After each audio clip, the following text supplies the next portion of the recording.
எல்லாருக்கும் மேலாக உயர்ந்தவர், உமக்கு மேல் ஒருவரும் இல்லையே. அல்லேலூயா, அல்லேலூயா, அல்லேலூயா, ஆமென். அல்லேலூயா, அல்லேலூயா, அல்லேலூயா, ஆமென். ஒருவரால் சிருஷ்டிக்கப்படாமலே தாமாக என்றென்றும் இருப்பவர்.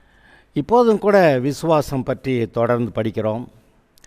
இங்கே பாருங்கள், நீங்கள் கிறிஸ்துவுக்குள்ளான வாழ்க்கையில் ஒருவன் கிறிஸ்துவுக்குள் இருந்தால் புது சிருஷ்டியாக இருக்கிறான், பழையவைகள் ஒளிந்து போயின, எல்லாம் புதிதாயினன்னு இருக்குது. அது மாத்திரமல்ல, நம்மை பரிசுத்தவான்களாக மாற்றும்படி, நீதிமான்களாக மாற்றும்படி பாவமில்லாத அவரை நமக்காக பாவமாக்கினார்னு நீங்கள் வாசிக்கிறீங்க. அதாவது இதை விசுவாசிக்கிறது ரொம்ப அவசியம். அதாவது பாவமில்லாத அவர் நமக்காக பாவமாகி நமக்கு வர வேண்டிய தண்டனைகளை அவர் சிலுவையில் ஏற்றுக்கொண்டு மரித்தார். பாவத்தின் சம்பளம் மரணம். இன்றைக்கு நம்முடைய பாவங்களுக்காக அவர் தண்டனையை ஏற்றுக்கொண்டு மரித்தார். நம்முடைய பாவங்களை அவர் ஏற்றுக்கொண்டார்னாவே அவர் பாவமாயிட்டார்.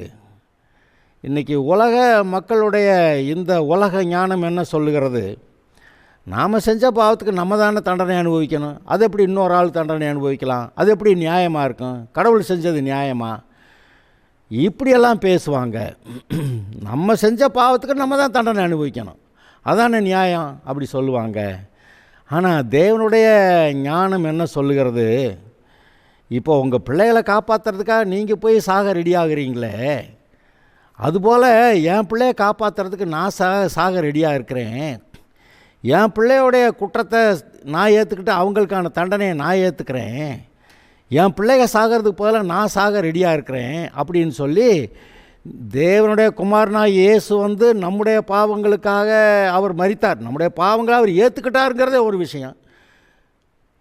அது எப்படி இந்த பாவம் அங்கே போச்சு அப்படி கேட்டால் அது இன்னொரு கேள்வி.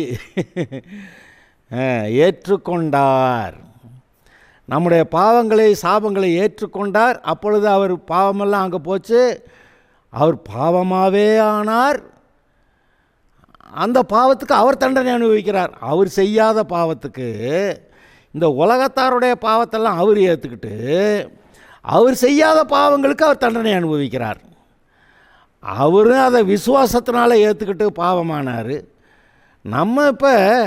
நம்ம பாவமெல்லாம் அவர்கிட்ட போயிடுச்சு, நம்ம பாவத்துக்கான தண்டனையெல்லாம் அவர் ஏற்றுக்கிட்டாரு, அந்த பாவத்துக்கான தண்டனை செலுத்தப்பட்ட ஆயிற்று. அப்போ ஏன் பாவம் அங்கே போயிடுச்சு, அது தண்டனையெல்லாம் முடிஞ்சாச்சு, இப்போ இன்னும் என்கிட்ட பாவம் இல்லைன்னு இதை விசுவாசிக்கிறது இருக்குது. பார்த்தீங்களா? நம்ம சாதாரண ஆட்களை கூப்பிட்டு இயேசுவை ஏற்றுக்க, அவர் மன்னிப்பார், அவர் உனக்காக சிலுவையில் பாடுபட்டுருக்கிறாரு, மரித்திருக்கிறாருன்னு சொன்னால் உடனே பல்ட்டி அடிச்சிடுவாங்க, ஆண்டவரே ஏற்றுக்கிறேன் அப்படின்ட்டுருவாங்க. ஆனால் அந்த படித்த சில ஆளுகளை போய் கேளுங்க, அது எப்படி எந்த வாக்கில் போகும், அந்த பாவம் அவர்கிட்ட எப்படி போகும், அது எப்படி அந்த பாவத்துக்கு அவர் எப்படி தண்டனை அனுபவிப்பார், அது எப்படி நமக்கு நம்ம நீதிமான் ஆகிறது, இதெல்லாம் நடக்கிற காரியமா அப்படின்னு கேட்பாங்க. ஆனால் இங்கே தான் ஒரு சிம்பிள் ஃபெய்த்து, கர்த்தர் சொன்னதை நம்புகிறது. நீ கர்த்தர் சொன்னதை நம்புனீங்கன்னா இப்போ உங்களுடைய பாவமெல்லாம், அதாவது இது நீங்கள் ரட்சிக்கப்படுறதுக்கு முன்னாடி செஞ்ச பாவம், இப்போ ரட்சிக்கப்பட்ட பிறகு ஏதோ தப்பு தண்டா பண்ணிவிட்டு நீங்கள் போய் கர்த்தர்கிட்ட மன்னிப்பு கேட்டிங்களா, கேட்கலையா? மன்னிப்பு கேட்காமல் இருந்தால் அது இன்னும் அந்த பாவங்க இன்னும் உயிரோடு இருக்குது, இப்படி பாவம் உயிரோடு இருக்குது. ஆனால் ஐயையோ இப்படி பண்ணிட்டனே, இப்படி விழுந்து தொலைச்சிட்டனே அப்படின்னு சொல்லி போய் கர்த்தாவே எனக்கு மன்னிக்கணும், நான் மனம் திரும்புகிறேன், சரியாக இருக்கிறேன்னு கர்த்தர்கிட்ட நீங்கள் வேண்டின பிறகு, பாவத்தை அறிக்கையிட்ட பிறகு, அவருடைய வெளிச்சத்துக்குள்ளே நீங்கள் வந்துட்ட பிறகு, அதாவது அவர் எப்படி வெளிச்சத்தில் இருக்காரோ அதுபோல் நீங்கள் வெளிச்சத்தில் வந்த பிறகு, இருளில் நடக்கலை, வெளிச்சத்தில் வந்துடுறீங்க. பொய்யில் நடக்கலை, மறுபடியும் சத்தியத்தில் நடக்க ஆரம்பிச்சிட்டிங்க. அப்படிங்கிறப்ப அந்த பாவம் அங்கே மன்னிக்கப்பட்டிருக்கிறது. அந்த மன்னிக்கப்பட்டிருக்கிறதுங்கிறத நீங்கள் ஏற்றுக்கிறது தானே விசுவாசம். தேவன் அப்படி சொல்லுகிறார், உன்னுடைய பாவங்களுக்காக நான் பரிகாரம் செய்தேன். அங்கே யாத்திராகம் 15வது அதிகாரத்திலேயே நானே உன் பரிகாரியான கர்த்தர் அப்படி சொல்லிட்டாரு. எங்கே யாத்திராகமத்தில், ஆதியாகமா யாத்திராகமா, அப்புறம் தான் லேவியராகமம் என்னாகும் உபாகமா எல்லாம் வருது. அந்த யாத்திராகமத்திலே கர்த்தர் சொல்லிட்டாரு, நானே உன் பரிகாரியான கர்த்தர். இந்த இடத்துல விளக்கமாக அவ்வளோ சொல்லியிருக்கிறாரு. ஆனாலும் ஆதாம் பாவம் செஞ்ச உடனேயே ஸ்திரீயின் வித்தா ஒருத்தர் வருவார், டேய் பிசாசை, அவர் உன் தலையை நசுக்குவார்டா அப்படி சொல்லிட்டாரு. அது மாத்திரமல்ல, அங்கே ஆதாம் ஏவாளுக்கு அடிக்கப்பட்ட ஒரு ஆட்டுக்குட்டி அல்லது ஆட்டுக்குட்டியோட தோல் உடை எடுத்து கொடுத்து அவர்கள் வெட்கமாக இருக்குன்னு சொன்னாங்க, அவர்களுக்கு நல்ல உடையை கொடுத்தார். ஆக அங்கே ஒரு ஆடு அடிக்கப்படுகிறது. உன்னுடைய பாவத்தை தொலைக்கிறதுக்கு ஒரு ஆளை அனுப்புகிறேன் நான், மேசியா, தேவனுடைய குமாரன், ஸ்திரீயின் வித்தா வர்றவர் அப்படியெல்லாம் சொல்லி, ஏங்க ஆதாமுடைய காலத்தில் இருந்தவங்கள்லாம் நம்பினாங்க. இன்றைக்கி படித்த ஒரு கூட்டம் இது எப்படி நடக்கும் அப்படின்னு கேள்வி கேட்குறாங்க. அப்போ கர்த்தர் சொல்கிறத கேட்கறது சரியா, இல்லை ஏட்டிக்கு போட்டியாக எதையாவது கேள்வி கேட்டுக்கிட்டு இருக்கிறது சரியா அப்படின்னு நாம் தான் நிதானிக்கிறோம். இங்கே பாருங்கள், அதான் சொல்லுவாங்க, பணியாரம் கொடுத்தா அதை நன்றி, பசியாக இருந்த நேரம் பார்த்து பணியாரம் கொடுத்தீங்க அப்படின்னு சொல்லிவிட்டு சாப்பிட்டா சந்தோஷம். அதில் இருக்க பணியாரத்தை பார்த்து இதில் எத்தனை ஓட்டை இருக்குது எண்ணி பார்க்கலாம் அப்படின்னு புள்ளியாக அங்கே ஓட்டையாக இருக்க எண்ணிக்கிட்டு இருந்தான்னா, ஏங்க பணியாரத்தை சாப்பிட்றது சரியா, இதில் எத்தனை ஓட்டை இருக்குது, இவன் கொடுத்த பணியாரத்தில் இத்தனை ஓட்டை இருந்துச்சுன்னு எண்ணி வச்சு, நீ கொடுத்த பணியாரத்தில் அத்தனை ஓட்டை இருந்துச்சு, அப்போ நான் உனக்கு திரும்பி கொடுக்குறதுல எத்தனை ஓட்டை இருந்தாலும் நீ ஒன்றும் சொல்லக்கூடாது அப்படின்னு இப்படி கணக்கு சொன்னால், இதை என்னங்க, அதாவது இவங்க சாதாரண மனுஷனாக கூட இல்லைங்கிறது தானே. இந்த உலக ஞானம் அது பொல்லாததாக இருக்கிறது, அது தேவனிடத்தில் மனிதனை சேர விடாமல் தடுக்கிறது. அதை பார்த்தீங்கன்னா ஆச்சரியமா இல்லையா? அந்த காலம் முதலே ஒவ்வொரு தலைமுறையிலையும் ஒவ்வொரு மனுஷன்ட்டையும் உன்னுடைய பாவங்களுக்காக நான் என்னுடைய குமாரனை அனுப்புகிறேன், அவர் பாடுபடுவார், அவர் உன் பாவத்துக்கான தண்டனை அவர் ஏற்றுக்குருவார், உன்னை விடுதலையாக்குவார். இப்போ லேவியராகமத்தில் சொல்லப்பட்டிருக்கிற சர்வாங்க தகன பலி, சமாதான பலி, பாவ நிவாரண பலி, குற்ற நிவாரண பலி, இது எல்லாமே ரத்தம் சிந்துகிற பலிகள். இயேசுவானவர் உனக்காக ரத்தம் சிந்துவார்.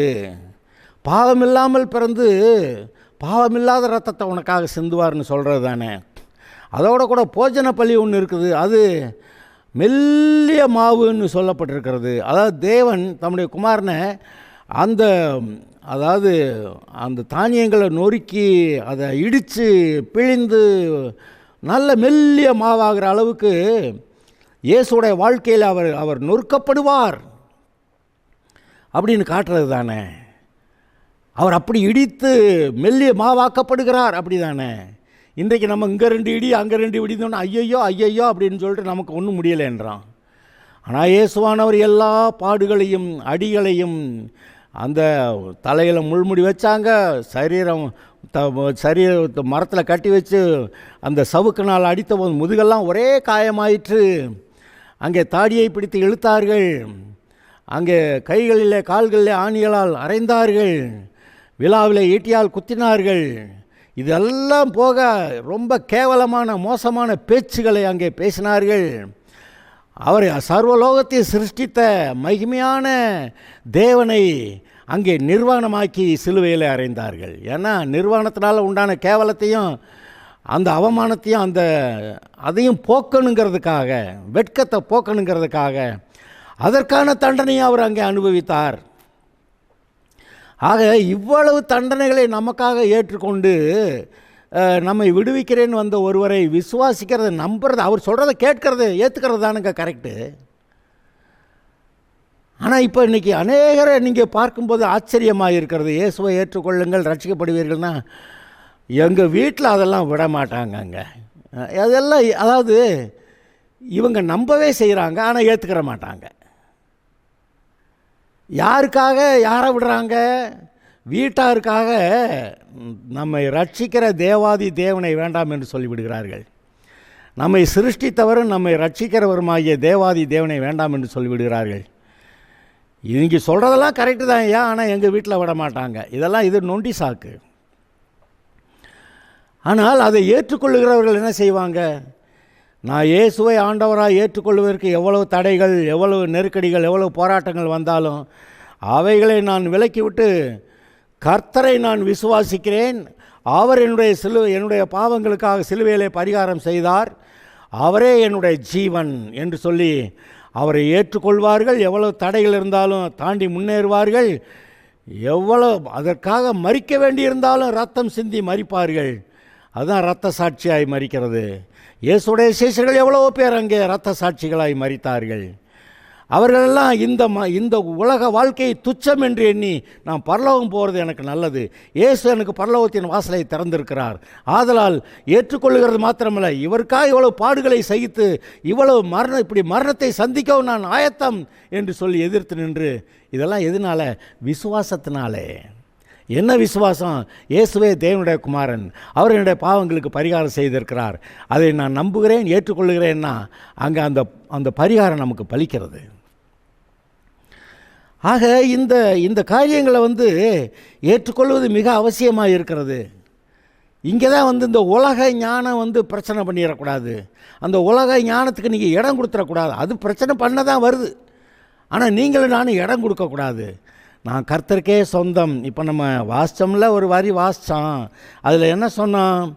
யாவரோடு சமாதானமாக இருக்கவும் பரிசுத்தமுள்ளவர்களாக இருக்கவும் நாடுங்கள், பரிசுத்தம் இல்லாமல் ஒருவனும் தேவனை தரிசிப்பதில்லையே, ஒருவனும் தேவனுடைய கிருபையை இழந்து போகாதபடிக்கு யாதொரு கசப்பான வேர் முளைத்தெழும்பி கலக்கம் உண்டாக்குறதுனாலே அநேகர் தீட்டுப்படுகிறதற்கும், ஒருவனும் வேசிக்கள்ளனாகவும் ஒருவேளை போஜனத்துக்காக தன் சேஷ்ட புத்திர பாகத்தை விற்று போட்ட ஏசாவை போல சீர்கட்டவனாக இராதபடிக்கு எச்சரிக்கையாயிருங்கள்.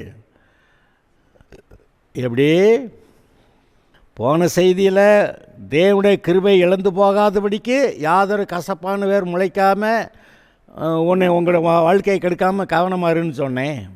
இப்போ அடுத்த வரியில் ஒருவனும் வேசிக்கள்ளனாகவும் ஒருவேளை போஜனத்துக்காக தன் சேஷ்ட புத்திர பாகத்தை விற்று போட்ட ஏசாவை போல சீர்கட்டவனாகவும் இராதபடிக்கு எச்சரிக்கையாக இருங்கள். இப்போ பைபிளில் ஏசா என்ன பாவம் செஞ்சான்னு கேட்டால், அவன் ஒருவேளை போஜனத்துக்காக தன்னுடைய சேஷ்ட புத்திர பாகத்தை விற்று போட்டான்னு மட்டும்தான் அங்கே பைபிளில் எழுதியிருக்கு. ஆனால் யாக்கோபை சிநேகித்தேன் ஏசாவை வெறுத்தேன் அப்படின்னு அவர் சொல்கிறாருன்னா அதுக்கு ஏதாவது காரணம் இருந்திருக்கும். அது என்ன காரணம்னு வெளிப்படையாக சொல்லப்படாமல் இருந்திருக்கலாம். ஆனால் இந்த இடத்துல ஒரு சில குறிப்புகள் இங்கே வருகின்றன. நான் அதை வாசிக்கவா? நீங்கள் நினைக்காததெல்லாம் கூட இப்போ திரும்ப வருதுன்னு நினைக்கிறேன். கவனிங்க. ஒருவனு வேசிக்கள்ள ஒருவேளை போஜனத்துக்காக தன் சேஷ்ட புத்திர பாகத்தை விற்று போட்ட ஏசாவை போல சீர்கட்டவனாகவும் இராதபடிக்கு எச்சரிக்கையாயிருங்கள். அதில் ஒருவனு வேசிக்கள்ளனாகவும் அப்படின்னா அதுக்கு என்ன அர்த்தம்? ஒருவனு வேசிக்கள்ளனாகவும் இராதபடிக்கு எச்சரிக்கையாயிருங்கள். ஒரு வேசிக்கள்ளன்னா யார்? ஆவிக்குரிய ரீதியில் வேசித்தனம்னா என்னது? வேசிக்கள்ளன்னா யார்?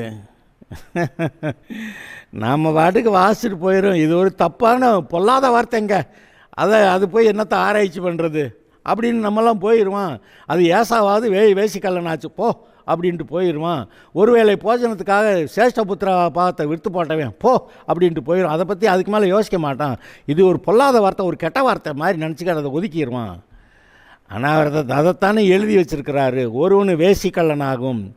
வேசித்தனம்ங்கிறது அதாவது விபசாரம்ங்கிறது வேறு, வேசித்தனம்ங்கிறது வேறு. விபசாரம்னா புருஷன் மனைவி இவர்களுக்குள்ள உண்மை இல்லாமல் இவர்கள் தவறான விதத்தில் ஏதோ ஒரு சந்தோஷத்தை இடத்துல பெற்றுக்கொள்வதற்கு போகிறார்கள், அது விபசாரம். ஆனால் வேசித்தனம்னா காசுக்காக சரீரத்தை விற்கிற அந்த தொழிலுக்கு போயிடுது. ஆனால் காசு யார்? கர்த்தர் கொடுப்பாரா இல்லையா? கர்த்தர் கொடுக்குற காசு இல்லாமல் தான் சரீரத்தை விற்று காசு வாங்கி பிழைக்கக்கூடிய ஆளுகளை அது இப்போது நீங்கள் பார்த்தீங்கன்னா உலகத்திலேயே ஏறக்குறைய எல்லா நாடுகள்லேயும் இந்த ரெட் லைட் ஏரியான்னு இருக்குது. அங்கே தங்களுடைய சரீரத்தை விற்று காசு பார்த்து அதனால் பிழைக்கிற கூட்டங்கள் இருக்கிறது. எல்லா பெரிய ஊர்கள்லேயும் அங்கங்கே ஏரியாக்கள் இருக்கின்றன. இங்கே வேசித்தனம் என்று சொல்லும்போது ஆவிக்குரிய வேசித்தனம்னா வேறு வழிபாட்டு காரியங்களுக்குள்ளே போகிறதுன்னு தானே எழுதியிருக்கு. எங்கே அந்த 1 கொரிந்தியர் 6வது அதிகாரத்தில் நம்ம ஒரு சில வார்த்தையை பார்த்துட்டு வரலாம். 1 கொரிந்தியர் 6 என்ன சொல்லுது? 9வது வசனத்திலிருந்து வாசிக்கிறேன். அநியாயக்காரர் தேவனுடைய ராஜ்யத்தை சுதந்தரிப்பதில்லை என்று அறியீர்களா? 6வது அதிகாரத்தில் 9வது வசனம் 1 கொரிந்தியர். அநியாயக்காரர் தேவனுடைய ராஜ்யத்தை சுதந்தரிப்பதில்லை என்று அறியீர்களா? வஞ்சிக்கப்படாதிருங்கள். வேசி மார்க்கத்தாரும். அது என்னது வேசி மார்க்கத்தார்? கர்த்தரை ஆராதிக்கிற ஒரு மார்க்கம். வேசி மார்க்கம்னா வேறு எதையோ ஆராதிக்கிற ஒரு கூட்டத்தார், அந்த மார்க்கத்தை உடையவர்கள். வேசி மார்க்கத்தாரும் விக்கிரகாராதனைக்காரரும் விபசாரக்காரரும் சுயபுணர்ச்சிக்காரரும் ஆண்புணர்ச்சிக்காரரும் திருடரும் பொருளாசைக்காரரும் வெறியரும் உதாசீனரும் கொள்ளைக்காரரும் தேவனுடைய ராஜ்யத்தை சுதந்திரிப்பதில்லை. இப்போ நம்ம அதெல்லாம் விட்டுருவான், இங்கே வருவான். என்னது? வேசி மார்க்கத்தார். யார் வேசி மார்க்கத்தார்? கர்த்தரை தெய்வமாக கொண்டு கர்த்தருடைய பிள்ளையாக கர்த்தரை ஆராதித்து வாழ்வேன்னு இல்லாமல் வேறு எதையாவது ஆராதித்து வருகிறவர்கள், அதைத்தான் வேசி மார்க்கத்தார்னு சொல்லியிருக்குது.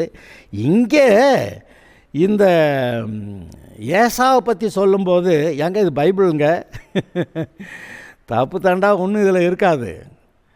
அப்படி கரெக்டாக கர்த்தரை எழுதியிருக்கிற விஷயத்தில் இவனை பற்றி வேசி கள்ளனாகவும் ஒருவேளை போஜனத்துக்காக தன் சேஷ்டபுத்திர பாகத்தை விற்று போட்ட ஏசாவை போல சீர்கட்டவனாகவும் இராதபடிக்கு எச்சரிக்கையாயிருங்கள். அவன் எப்படி தேவனுடைய அன்பை விட்டு விலகினான், தேவனுடைய கிருபையை விட்டு விலகினான். இப்போ என்ன வாசித்தான்? ஒருவனும் தேவனுடைய கிருபையை விட்டு விலகி போகாதபடிக்கு, தேவனுடைய கிருபையை இழந்து போகாதபடிக்கு எச்சரிக்கையாயிருங்கள்னு எழுதியிருக்கு. ஆனால் இவன் என்ன பண்ணியிருக்கான்? வேசி மார்க்கத்துக்கு போனதுனால தேவனுடைய கிருபை இழந்திருக்காங்கிறத நீங்கள் ஒரு மாதிரி நீங்கள் புரிஞ்சுக்கலாம். அதாவது நமக்கு நேரடியாக பார்க்கறதுக்கு ஏசா என்ன பெரிய பாவம் செஞ்சுட்டான்? சாப்பாடு இல்லை, இன்றைக்கி இப்போ கொஞ்ச நேரத்தில் செத்து போயிடுவான் போல் இருக்குது. அதனால் சரி அதான் இந்த இதெல்லாம் வச்சுக்கடா, சொத்து பூரா வச்சுக்க, எனக்கு இந்த சாப்பாட்டை கொடுன்னு கேட்டு வாங்கினப்போ இது ஒரு பெரிய பாவங்களா அப்படின்னு நீங்கள் நானும் சொல்லலாம். ஆனால் இதை கூட சகிக்க முடியும். ஆனால் வேசி கள்ளனாகும், வேசி மார்க்கத்தில் இருந்துக்கிட்டு அதை கள்ளத்தனமாக செஞ்சான்னு வரும். வேசி மார்க்கத்தார் வேசி கள்ளனாகவும் ஒருவேளை போஜனத்துக்காக தன் சேஷ்டபுத்திர பாகத்தை விற்று போட்ட தேவனுடைய ஆசீர்வாதத்தை உதாசீனம் பண்ணின. அப்போ தேவனுடைய ஆசீர்வாதத்தை யார் அப்படி உதாசீனம் பண்ண முடியும்? வேறு ஏதோ ஒரு மார்க்கத்தில் போனவன் தான் இவர் கொடுத்தது தான் நமக்கு ஆகுமாக்கும், இதை வச்சு தான் நம்ம பிழைக்க போகிறோமாக்கும் அப்படின்னு சொல்லிட்டு ஒருவேளை போஜனத்துக்காக தேவனுடைய ஆசீர்வாதத்தை வேண்டான்னு, அது வேண்டியதில்லை அப்படின்னு சொல்லி உதாசீனம் பண்ணி, அந்த மனநிலை ரொம்ப மோசம். பார்த்தீங்களா? தேவன் கொடுக்குற அந்த சேஷ்டபுத்திர பாகம் மூத்தவனுக்கு தான் சேஷ்டபுத்திர பாகம். அது 2 பேர் பிள்ளைன்னா சொத்தை 3 போட்டு 2 பங்கு இந்த மூத்தவனுக்கு. அது அப்படி கொடுக்கறது சேஷ்டபுத்திர பாகம்னு சொல்லியிருக்கு.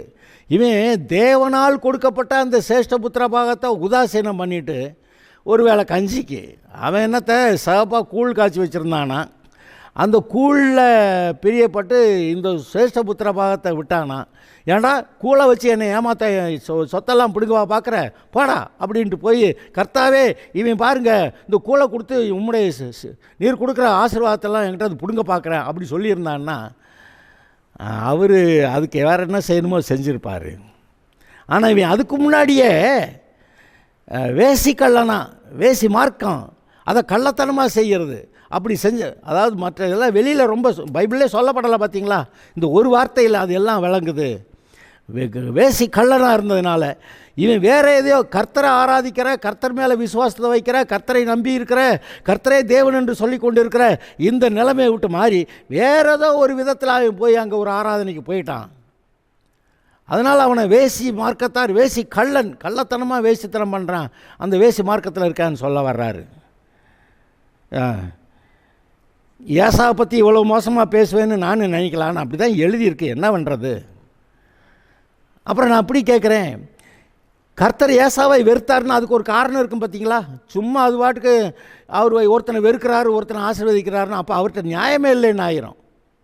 நியாயம் இல்லாத கர்த்தர் அப்படின்னு ஆகி போயிடும்.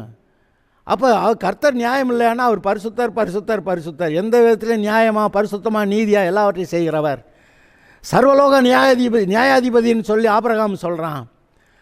அப்போ அவர் நியாயாதிபதியாக நீதி செய்கிறவர், நியாயம் செய்கிறவர்கிட்ட அவர் ஏசாவை வெறுத்தேன்லாம் சொல்ல முடியாது.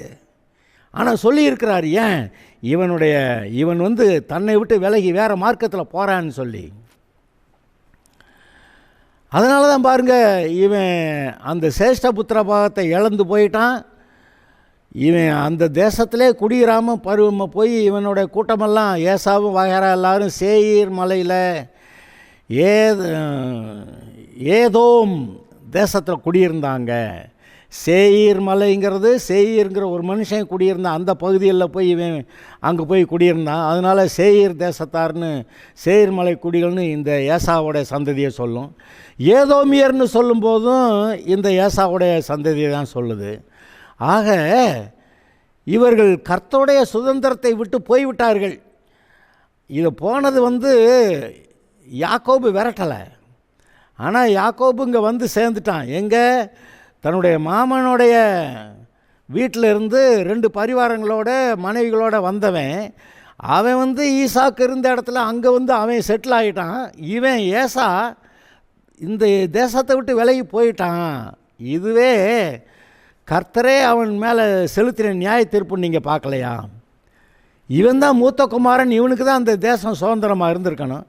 ஆனால் இவன் அந்த ஒரு வேளை சாப்பாட்டுக்காக அந்த சேஷ்டபுத்திர பாகத்தை வேண்டான்னு தள்ளிட்டான், துச்சமாக எண்ணிட்டான்.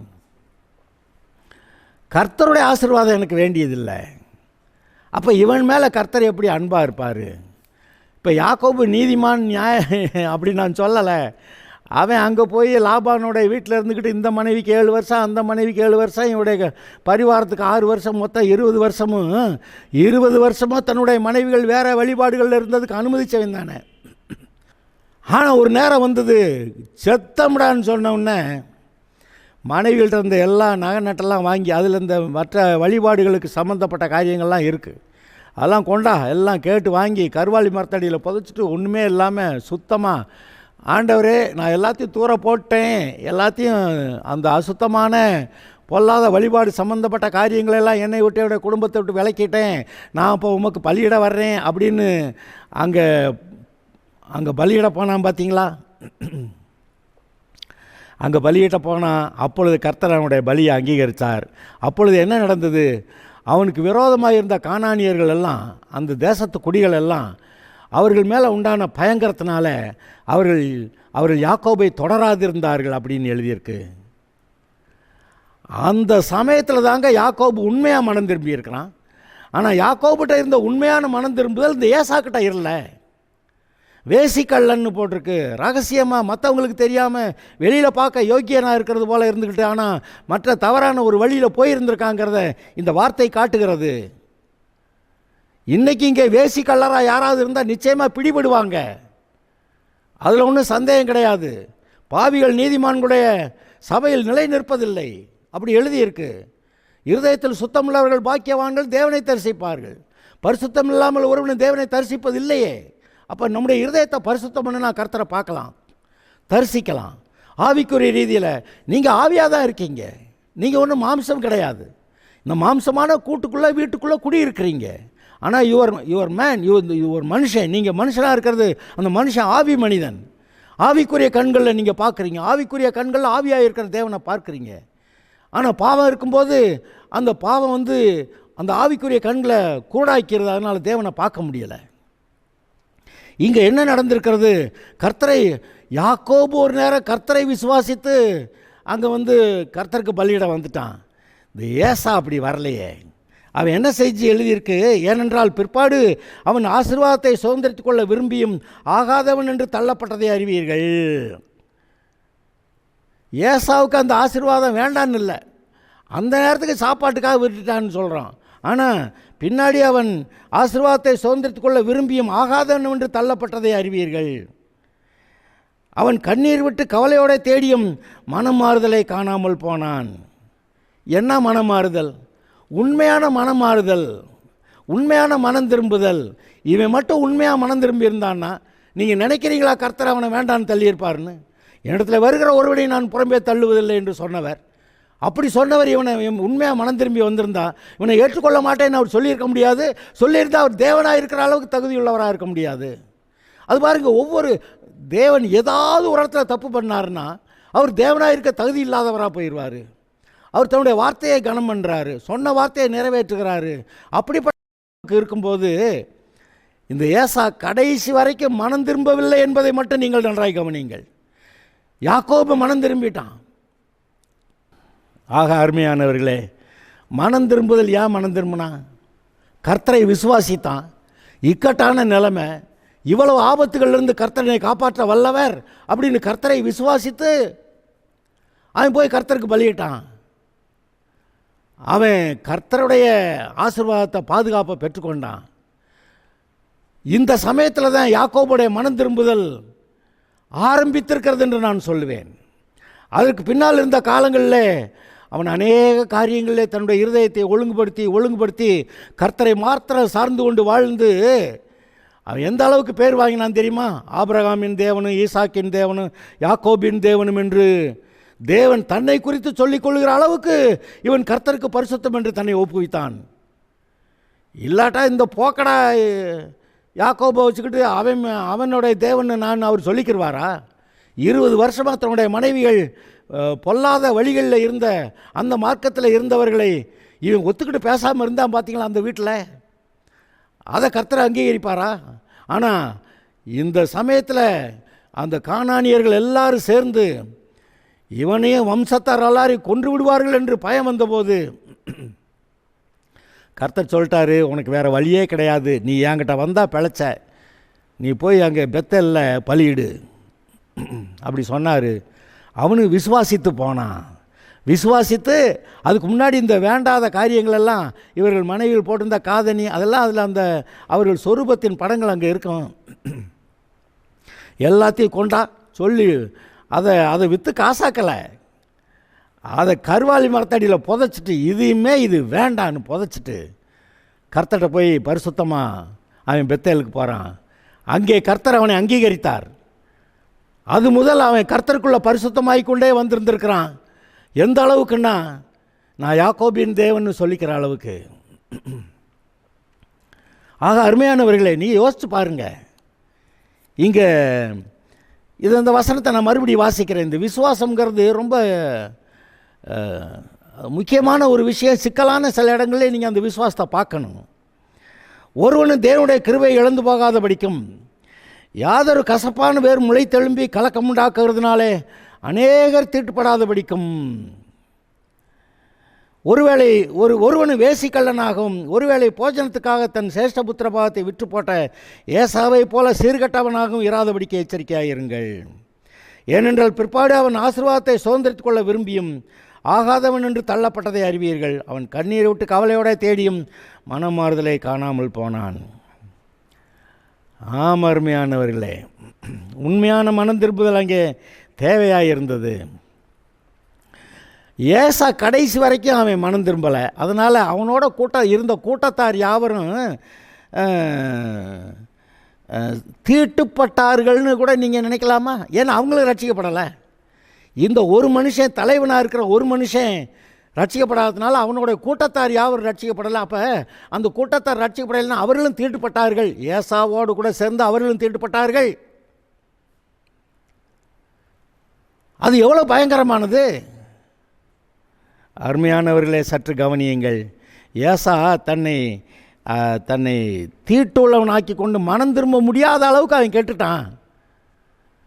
அதனால தான் ஏசாவை போல் நீங்கள் ஆயிராதீங்கன்னு சொல்கிறாரு. கர்த்தரை பிடித்து கொள்ளுங்கள், கர்த்தரை பற்றி கொள்ளுங்கள். அவரே உங்களுடைய ஜீவன், அவரே உங்களை ஆசீர்வதிக்கிறவர். உங்களுடைய நம்பிக்கை, உங்களுடைய விசுவாசம் கர்த்தர் மேல் இருக்க கடவுது. நீங்கள் பிழைப்பீர்கள், வாழ்ந்திருப்பீர்கள், ஆசீர்வாதமாக இருப்பீர்கள். கர்த்தர் உங்களை ஆசீர்வதிப்பாராக.